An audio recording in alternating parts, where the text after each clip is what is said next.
Number one, they are self-aware. What do I mean by that? First, they are self-aware on the things that they want. Malinaw sa kanila yung destination nila. Malinaw sa kanila kung saan sila pupunta. Malinaw sa kanila yung vision nila. Like in my case, whatever is happening in my life, I always think about my vision. And I have this clear vision, the future that I want to build for myself, for my business, for the people around me. And regardless kung anong pinagdadaanan ko ngayon, gaano kabigat yung pinagdadaanan ko, lagi ko siyang nakikita. At kapag sobrang malabo na, I do my best to see this vision. The thing is, I am clear with what I want. Malinaw sa akin ano yung mga bagay na gusto ko. Malinaw sa akin ano yung mga bagay na gusto kong bilhin. Malinaw sa akin ano yung mga bagay na gusto kong gawin. Malinaw din sa akin yung plano. Malinaw sa akin yung mga pwede kong gawin. At dapat kong gawin. At kaya kong gawin. Especially the billionaires. Guys, they are super aware. They are aware with the skills that they have. Saan sila magaling at ano rin yung weakness nila. And they are not afraid to talk about it. They are not afraid to admit na hindi sila magaling sa ganitong bagay. Kaya kumuha sila ng magaling. Nagbabayad sila ng magaling. Aware sila na meron silang gustong gawin. Aware sila na meron silang skill. Aware sila kung saan sila sobrang magaling at saan sila nakakapag-create ng value, and they focus on that. So sobrang grabe yung awareness nila. That is why you will notice for the hyper-successful people, they focus on doing one thing. Maybe the things that they love, or maybe the things that they are good at. And the rest, they pay other people to do the things necessary. Kasi ako, aminado ako. May mga bagay na mahalaga sa business ko, pero ayokong gawin. Honestly, sobrang tinatamad akong gawin. At hindi talaga ako magaling doon. That is why, binabayad ko na lang siya sa ibang tao. If you are aware, you can build leverage. And ano yung sinabi ko na millionaires think that they are special? This is not being entitled na parang grabe ako, or more on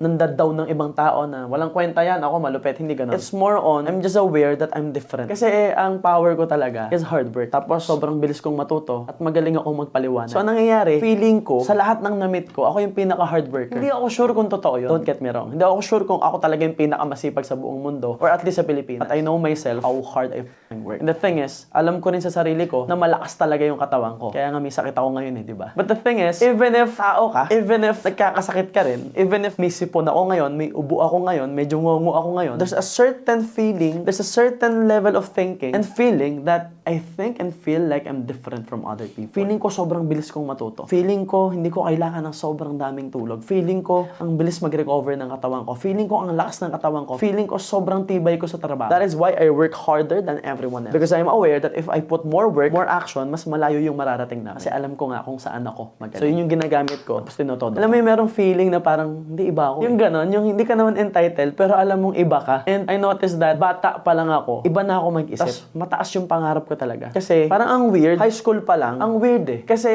full ako nung high school, ang bababa ng grades. Pero ang feeling ko, sobrang mas matalino ako sa kanilang lahat. Kasi nagpapakahirap sila. No, yung feeling, ba't nagpapakahirap kayo? Aral kayo ng aral dyan.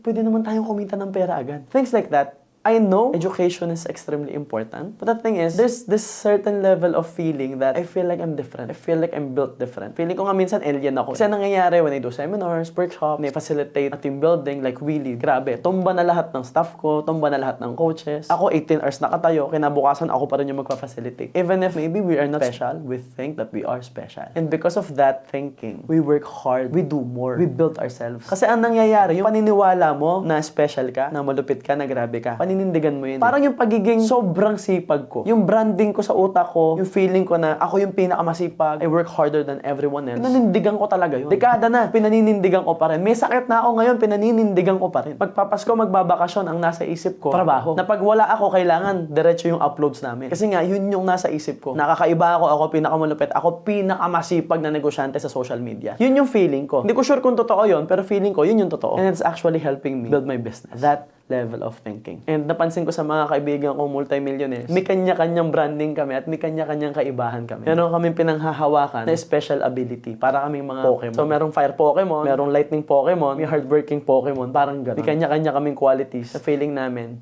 doon kami malupit, doon kami magaling.